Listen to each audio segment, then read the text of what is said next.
Na questão 2 da nossa lista, ela está falando o seguinte: o gráfico mostra uma transformação sofrida por 4 mols de um gás perfeito a partir de um estado A, em que a temperatura é de 500 Kelvin, até o estado B, em que a temperatura vale 600.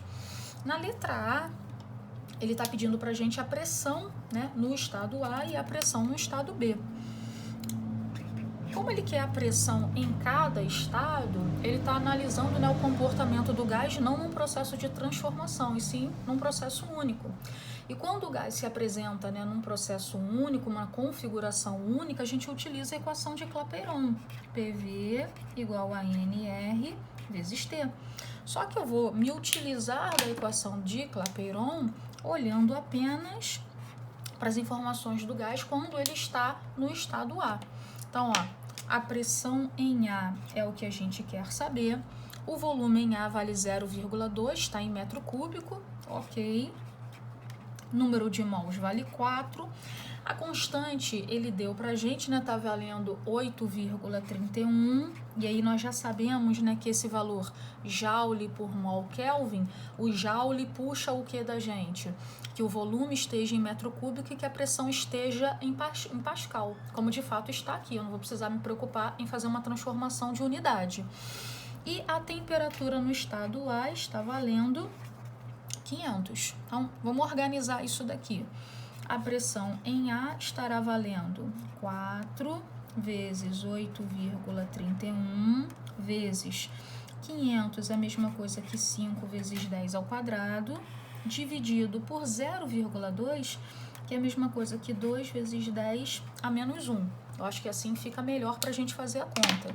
E dá para a gente começar a simplificar aqui, ó.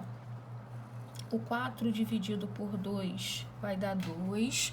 O 10 a menos 1 ele pode subir, e quando ele sobe, ele troca de sinal, ele fica com sinal positivo no caso. Então, a pressão no ponto A, né, no estado A, vai estar valendo quanto? 2 vezes 8,31 vezes 5, o 10 a menos 1 vai subir, vai ficar 10 elevado a 1, multiplicado ao 10 ao quadrado vai dar 10 ao cubo.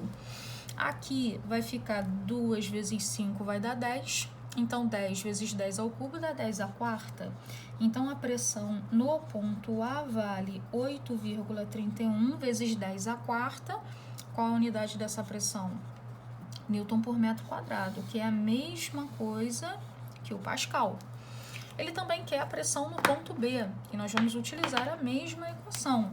Equação de Clapeyron, PV é nRT, mas nós vamos nos utilizar dessa equação olhando apenas para o estado B desse gás. Pressão em B é o que a gente quer. O volume em B está lá no gráfico, vale 0,6. Número de mols vale 4, o R vale 8,31 e a temperatura em B, o exercício me deu, vale 600. Então, a pressão em B vai estar valendo 4 vezes 8,31. 600 é a mesma coisa que 6 vezes 10 ao quadrado, dividido por 0,6, que é a mesma coisa que 6 vezes 10 a menos 1.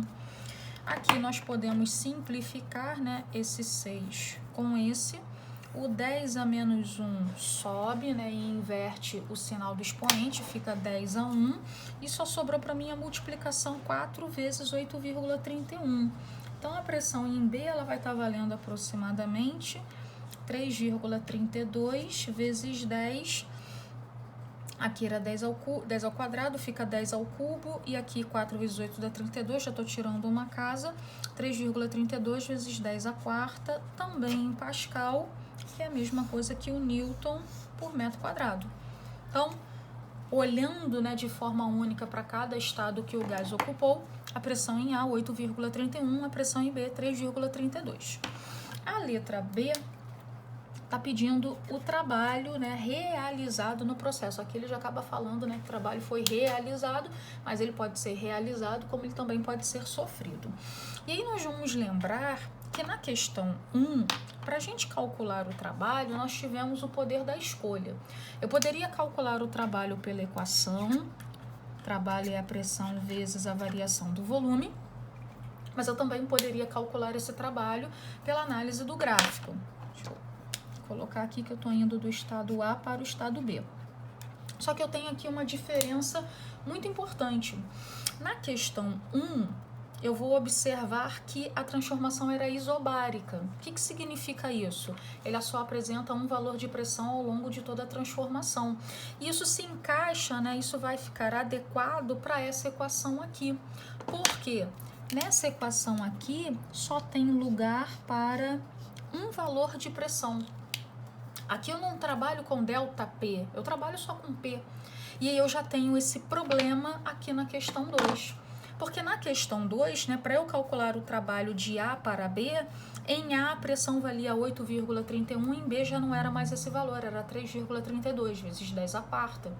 E aí eu tenho aqui dois valores, eu não posso simplesmente ignorar que aqui é só P e fazer uma variação de pressão. Eu vou pegar pressão em B menos a pressão em A. Não posso.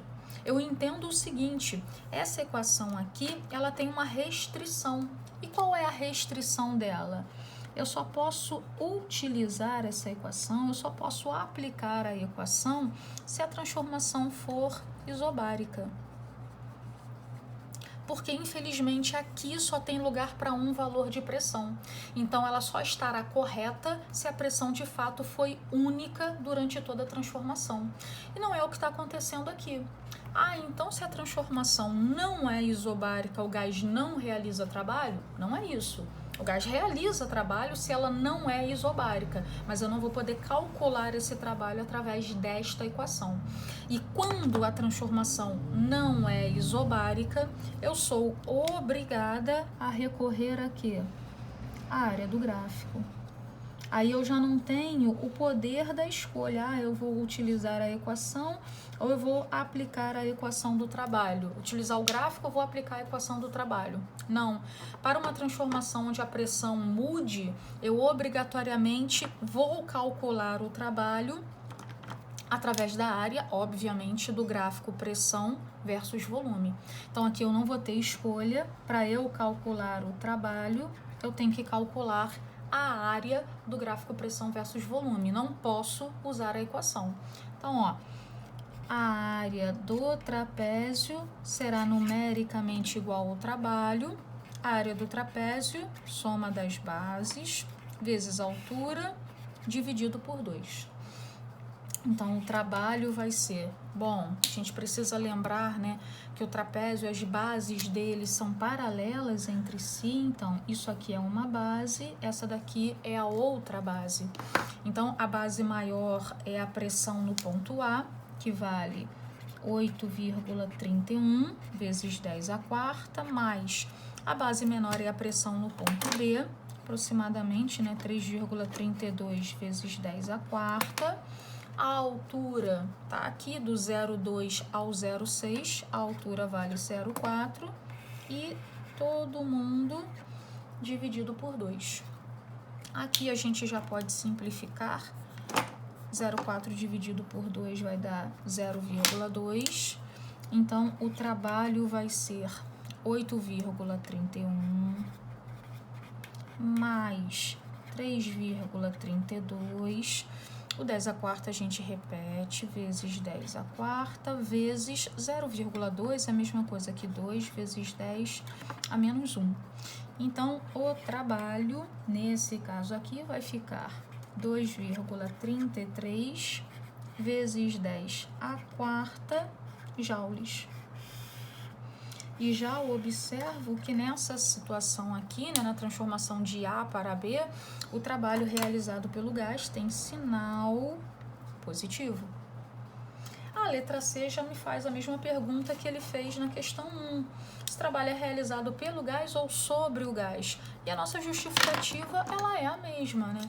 Nesse caso aqui, o trabalho é realizado pelo gás, né? Por que pelo gás?